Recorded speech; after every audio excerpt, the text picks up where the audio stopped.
أيها الذين آمنوا صلوا عليه وسلموا تسليما اللهم صل على سيدنا محمد وعلى آل سيدنا محمد اللهم صل على سيدنا محمد وعلى آل سيدنا محمد اللهم صل على سيدنا محمد وعلى آل سيدنا محمد.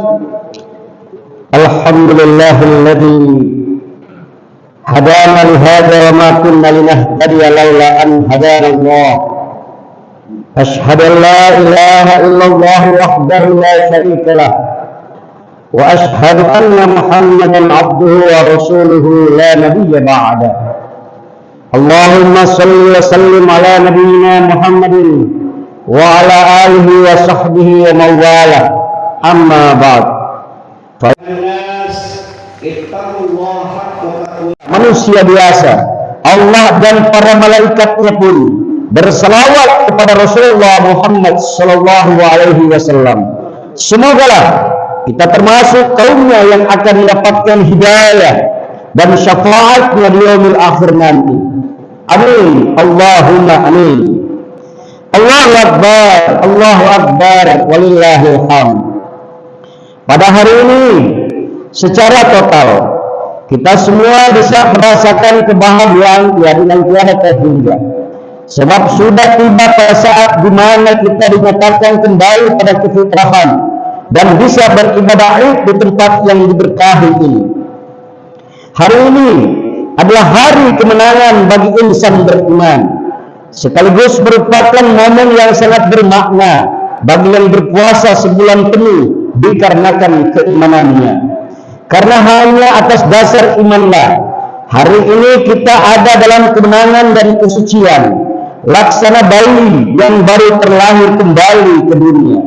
Hal ini sesuai dengan yang ditegaskan oleh Nabi Muhammad sallallahu alaihi wasallam sebagaimana sabdanya, "Man shoma Ramadanan imanan wa ihtisaban ghufira lahu ma taqaddama min dhanbi." Siapa yang berpuasa di bulan Ramadan atas dasar keimanan dan dilaksanakan dengan benar, maka ia diampuni dosa-dosanya yang telah lewat. Allahu akbar, Allahu akbar, walillahil hamd. Peristiwa yang baru saja dialami pada bulan Ramadan merupakan proses perjuangan keimanan. Iman kita diuji. Apakah lebih berat mengikuti ajaran syaitan untuk tidak berpuasa dengan menahan lapar dan dahaga, ataukah mengikuti perintah Allah Subhanahu wa taala untuk mendapatkan predikat sebagai orang-orang yang bertakwa? Bukan malah dengan godaan setan, bukan kalah dengan godaan setan yang selalu mengajak kepada kenikmatan makan dan minum yang sebenarnya itu adalah sebuah dosa besar. Ini bulan yang mulia dan suci ini telah berlalu. Bulan di mana kita sering mendengarkan lantunan ayunan ayat-ayat suci Al-Quran yang dikumandangkan di masjid-masjid atau lainnya. Bahkan juga tak jarang kita dengar lantunan ayat-ayat karim itu di mal-mal ibadah diterima. Al-Baqarah 185. Melalui takbir yang dikumandangkan, kita dapat merasakan kekokohan dan keteguhan hati untuk menyatakan bahwa Allah lah zat yang maha benar dan besar dan lainnya adalah kecil. Biasa membesarkan Allah kapan, di mana dan dalam keadaan bagaimanapun kita, serta senantiasa untuk terus mengecilkan hal-hal duniawi yang sering dibesar-besarkan dalam kehidupan yang tentatif ini. Mengapa melalui hari ini doktrin takbir perlu ditegaskan kembali? Harus diakui bahwa kita sering luput dari kesadaran. Kita bertakbir dalam sholat, namun di luar sholat yang dibanggakan dan diagungkan adalah kekayaan, kekuasaan, dan jabatan. Kita bertakbir dalam sholat, namun di kehidupan seharian, di tengah-tengah masyarakat, kita sering melupakan Allah Subhanahu wa Ta'ala. Mulut kita bertakbir, namun hati kita ditutupi dengan rasa takabur. Bangga dengan keakuan kita. Kita sering merasa paling penting, paling benar, paling hebat, dan paling segala-galanya. Kita sering memanfaatkan harta, jabatan, kedudukan, dan kekuasaan tidak sejalan dengan spirit takbir yang dilantunkan dalam setiap sholat, di mana seharusnya semuanya itu dimanfaatkan dan dipergunakan untuk kemaslahatan umat, namun hanya dimanfaatkan untuk kemaslahatan dan kepentingan diri sendiri serta golongan. Jemaah yang berbahagia, selanjutnya dapat juga dinyatakan bahwa dalam kehidupan kita sering tidak lagi mengabaikan, bahkan tidak mengaplikasikan nilai-nilai luhur tentang kejujuran, keikhlasan, kasih sayang, dan amal soleh sebagaimana diperintahkan Allah dan Rasulnya. Dan justru sebaliknya, malah yang diamini dan diikuti adalah petunjuk-petunjuk syaitan laknatullah yang senantiasa mengajarkan kelicikan, kemunafikan, dan kekerasan hati. Kita juga sering beribadah siang dan malam, namun di sisi lainnya kemaksiatan dan kezaliman juga terus merajalela. Mengapa demikian? Jawabannya adalah karena kebesaran Allah hanya melintas saat dia bertakbir dalam sholat, tetapi sesuai usai sholat yang dibesarkan adalah keangkuhan, kesombongan, dan keserakahan. Dengan kata lain, ibadah memang sering dilakukan, tapi hanya sebatas mengukurkan kewajiban saja, dan bukan untuk sarana mentakjilkan Allah Subhanahu wa Ta'ala pada makna yang sesungguhnya. Hadirin rahimahullah, sebagai orang yang beriman, kita harus meyakini bahwa hanya Allah yang paling besar, dan selain Allah adalah kecil dan lemah. Sadarilah, semua materi dunia yang menjadi kebanggaan kita semuanya kecil dan tiada berarti sama sekali jika dibandingkan dengan keagungan Allah. Dalam kehidupan yang fana ini tidak patut bagi kita mendewa, yaitu Allah Subhanahu wa Ta'ala. Tidak perlu kita menyombongkan dan pamer prestasi dan kekayaan, karena hakikatnya semua itu tidak ada manfaatnya jika keimanan dan ketakwaan tidak ada dalam jiwa kita. Wa tusammir hatta lillah wa tamsikul ardi marha innallaha la yuhibbu kulla mukhtalin fakhur. Janganlah kita menyombongkan diri sendiri, terlebih kepada sosok yang paling berjasa dalam kehidupan kita, yaitu orang tua. Dalam tuntunan ajaran Islam, kita diperintahkan untuk memuliakan orang tua dengan memperlakukannya secara baik dalam bentuk kataan dan juga sikap kita. Orang tua adalah jimat kita di dunia ini. Keridhaan orang tua akan menjadi sumber kesuksesan kehidupan kita di dunia. Sebaliknya, kemarahannya adalah merupakan sebuah bencana dalam kehidupan kita. Keridhaan Allah tergantung kepada keridhaan orang tua, dan kemarahan Allah tergantung kepada orang tua. Hadirin rahimakumullah, adalah sebuah kebahagiaan bagi yang banyak dalam keadaan sehat dan masih bersama kita. Terlebih sosok ibu yang telah susah payah melahirkan kita ke dunia ini. Ibu adalah sosok yang paling berjasa dan dapat menghantarkan kita ke surga. Apa kabarkah dia hari ini? Sudahkah kita menjemputnya? Semakin hari semakin bertambah tua umurnya. Hari-harinya sudah mulai ditinggal pergi. Di rumah sendiri tak berdaya dengan kondisi kesehatan yang semakin membuatnya tak berdaya. Keinginan bekerja masih ada, namun tenaga sudah tidak mendukung keinginannya. Akhirnya hanya bisa mengubur semua isi hatinya sambil berharap ada anak yang memperhatikan dan peduli dengannya. Apakah kita peduli dengan hal ini? Apakah kita merasakan apa yang mereka inginkan dan rasakan selama ini? Hadirin rahimahullah, inilah saat penting untuk berbuat baik kepada mereka. Inilah wadah amal bagi kita selaku anak yang berbakti kepada orang tua. Jika kita dengan ikhlas peduli, memberi kasih sayang dan membantu dengan kehidupan hidupnya, yakinlah surga balasannya. Jasa dan perjuangan mereka tidak akan bisa kita balas dan dapat dibayar tunai sekali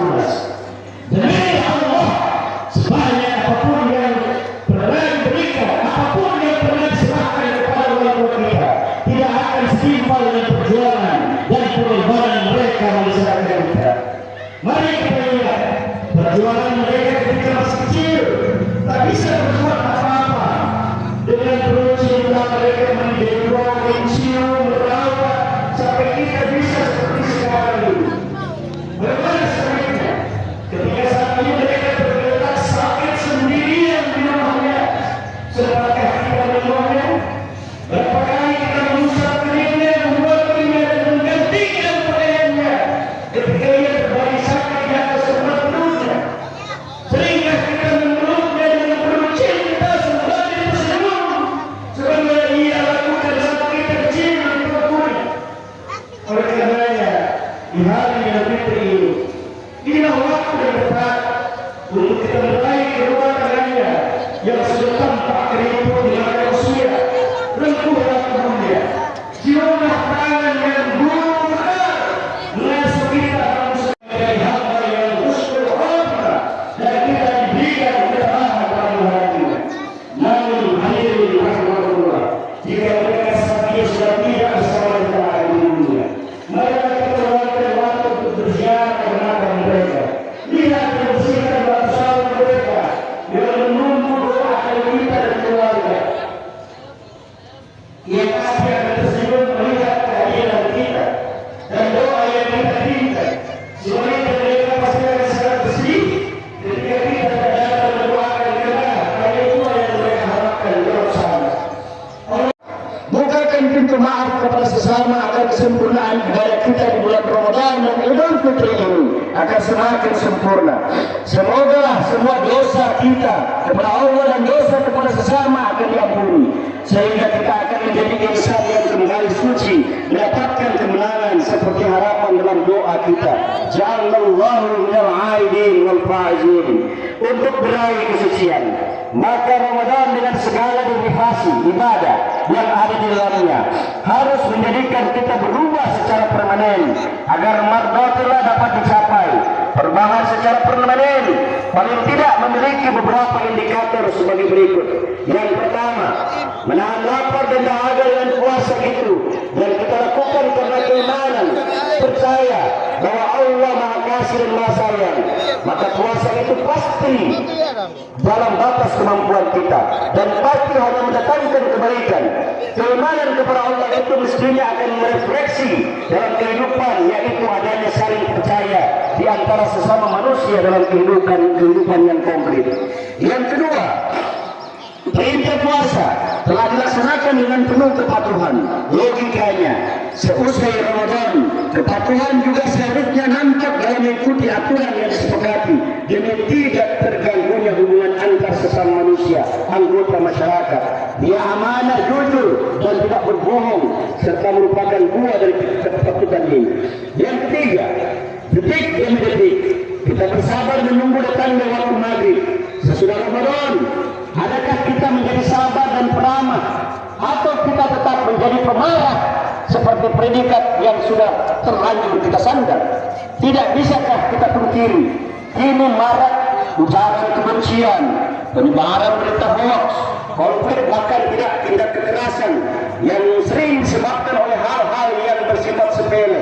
Padahal Rasulullah SAW sudah mengabarkan bahwa dengan puasa kita akan sehat, dan beliau pun sudah wanti-wanti, jangan marah. Dokter juga sudah selalu mengingatkan dampak negatif marah terhadap kesehatan tubuh kita. Dalam pergaulan kekinian antara kita, banyak masalah yang belum terselesaikan. Masih tersisa persoalan kemarin yang membuat kita seakan saling berhadapan. Pendekatan untuk menyelesaikan ini hanya dapat dilakukan bila tidak lagi kesan berhadapan, tidak lagi emosi dan kemarahan. Yang keempat, kita menyadari betapa ketimpangan masih mewarnai kehidupan kita. Kemiskinan dan pengangguran masih cukup tinggi, dua hal yang menyebabkan banyak kelaparan terjadi. Padahal akibat kelaparan orang bisa melakukan apa saja untuk mempertahankan hidupnya. Kadal fakru ayyatuna kufran. Kefakiran itu berbatas tipis dengan kekafiran. Lapar dan dahaga kita rasakan sekitar 14 jam setiap hari selama 1 bulan, tidak berbekas. Lantas kemana puasa kita? Rasulullah bersabda, betapa banyak orang yang berpuasa tidak beroleh apapun kecuali sekedar rasa lapar dan dahaga. Mungkinkah alamat itu ke kita. Semoga uluran tangan kita menumbuhkan kepedulian sosial kita. Semoga zakat kita, harta maupun fitrah yang dikeluarkan menjadi solusi masalah ketimpangan ini. Percayalah bahwa 1,5% harta yang kita bayarkan itu tidak membuat kita miskin. Bahkan selain menjadi suci harta, kita justru akan bertumbuh dan berkembang sesuai makna zakat itu sendiri. Dengan kepedulian itu, interaksi sosial akan menjadi lebih sinergis karena yang ada hanyalah berjabat tangan, saling mohon dan memberi maaf. Betapa beruntungnya kalau setiap muslim dapat mengisi hari-hari yang bertanya dengan amalan-amalan yang mampu menunjukkan dan mempertahankan nilai hidup tersebut. Mari kita perjuangkan dan luruskan niat untuk meraih kesucian dan menggapai kepada Allah di hari yang fitri dan agung ini. Amin. Allahumma amin. Demikian khutbah ini. Semoga bermanfaat, terutama dalam menapaki jalan-jalan hidup ke depan dalam menggapai ridho dan maghfirah Allah Subhanahu wa taala. Akhirnya, marilah kita sama berdoa. Alhamdulillahirabbil alamin. Allahumma shalli wa sallim wa barik ala nabiyyina Muhammadin wa alihi wa ala khulafaihi ar-rasyidin al-mahdiyyin wa ashabihi ajma'in wa man sara ala nahjihim wa tariqatihim ila yaumiddin. Ya Allah, tolonglah kami. Sesungguhnya Engkau adalah sebaik-baik pemberi pertolongan. Menangkanlah kami. Sesungguhnya Engkau adalah sebaik-baik pemberi kemenangan. Ampunlah kami. Sesungguhnya Engkau sebaik-baik pemberi ampunan. Rahmatilah kami. Sesungguhnya Engkau adalah sebaik-baik pemberi rahmat. Beri kami rezeki. Sesungguhnya Engkau adalah sebaik-baik pemberi rezeki. Tunjuki dan lindungi kami dari kaum yang zalim dan kafir. Ya Allah, anugerahkanlah kepada kami rasa takut kepadamu dan bukan kepada selainmu, yang membatasi kami dengan perbuatan maksiat kepadamu, dan beri kami ketaatan kepadamu yang kelak dapat mengantarkan ke surgamu, dan anugerahkan pula kepada kami keyakinan yang akan menyebabkan ringan bagi kami segala musibah dunia ini. Ya Allah, ampunilah kami, kedua orang tua kami. Jika ada di antara kita orang tua yang masih hidup, sehatkanlah dan lindungilah mereka dari segala ancaman dan bahaya dalam kehidupan ini. Sayangilah mereka sebagaimana telah menyayangi dan mencintai kami di dalam kehidupan ini. Dan jika mereka telah tiada, tempatkanlah mereka selayaknya di sisimu, ya Allah. Ampuni pula dosa-dosa para pemimpin kami, para guru kami. Sesungguhnya Engkaulah Maha Pengampun, Maha Mendengar, lagi Maha Penerima taubat. Allahumma arhamna bi rahmatik ya man wasi'at rahmatuhu kulla syai'. Allahumma hadha du'auna fala taruddana khaibin. Wa sallallahu ala nabiyyina Muhammadin sallallahu alaihi wasallam. Walhamdulillahi rabbil alamin. Taqabbalallahu minna wa minkum wa taqabbal ya karim. Wassalamu alaikum warahmatullahi wabarakatuh.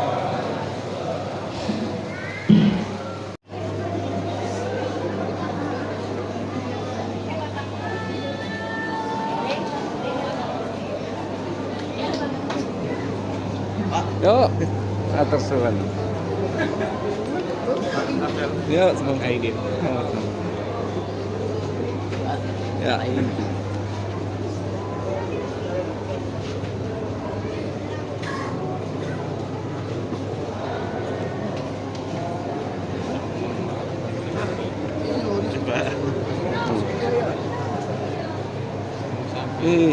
Sama-sama minal aidin.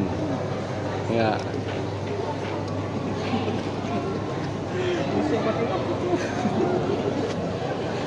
Minal aidin wal faizin, Pak Ketua. Ya. Oke ya.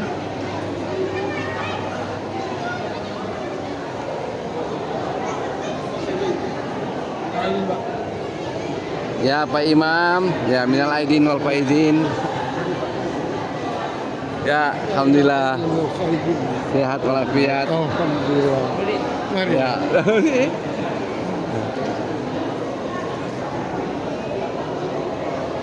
Alhamdulillah. Ya, Pak. Tuh.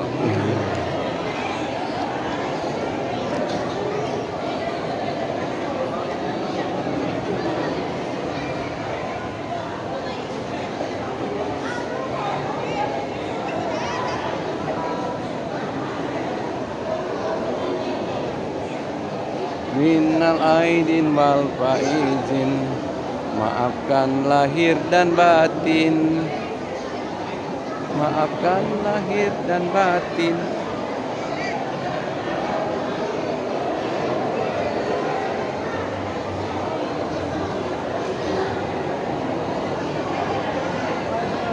Ya. Ya, minal aidin wal faizin. Oh, iya, sama-sama, Dok.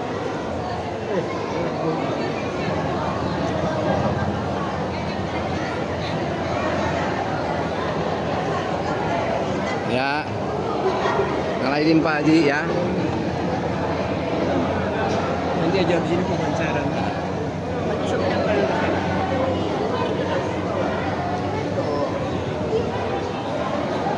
Ya, Habib. Ya, dengan Habib. Ya. Salam juga. Sama-sama. Ya. Salam. Ya. Salam. Insyaallah. Ya. Habib Asad. Oh. Ya, Habib Dede.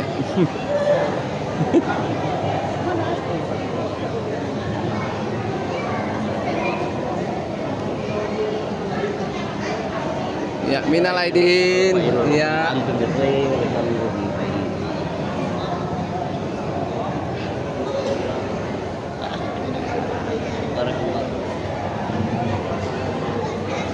Ya, alhamdulillah. Riz, ini remaja yang paling rajin.